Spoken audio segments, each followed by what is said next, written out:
Down here with the wind, but how did you? Yeah, it was certainly challenging conditions and clearly strongly favouring that end. But I thought we started really well, and I thought the fourth quarter was also pretty strong up into it as well. So overall, pretty happy. We're coming off a 6-day break, and it was a pretty solid game last week. So the way they fronted up was really good, and the way they were able to run it out also pleasing.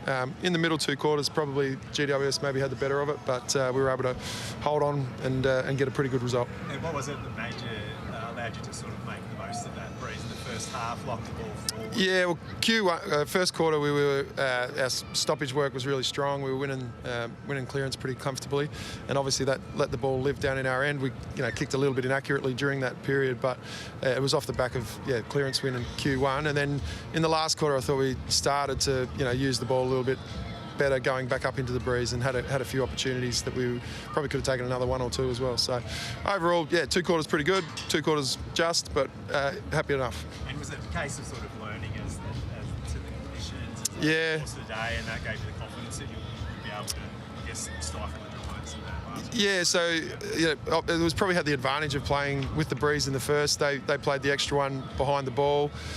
We didn't go to that in the second, but in the fourth quarter we did. We rolled one back. We just felt that it was going to be necessary given the strength of the breeze. So probably not our preference to do that, but sometimes the conditions dictate.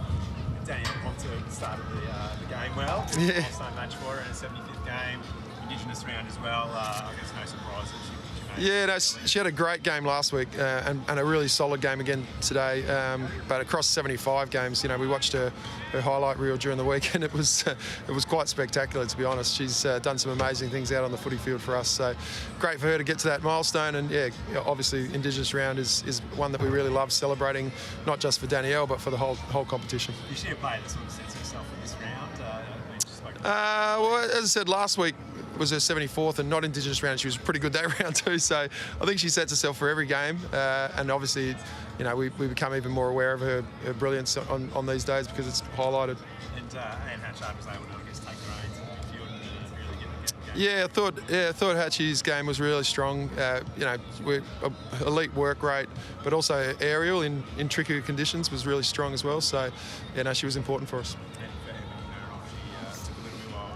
Going, but really stepped up. Another solid game. We just obviously know pretty much what we're going to get from Eb every week in terms of effort and intensity, and some weeks she'll rack up a heap of stats, but even if she's not getting the stat sheet ticking over, her pressure and her contest is always just at a really high level.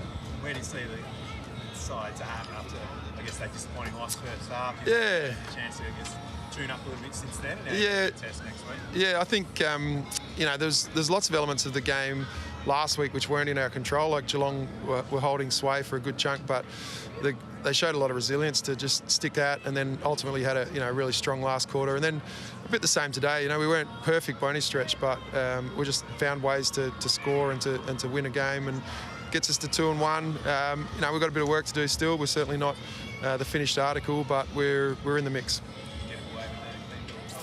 Yeah, I think so. Chelsea had a bang on the shin, but I think it was just a contusion. So yeah, bumps and bruises. Footy.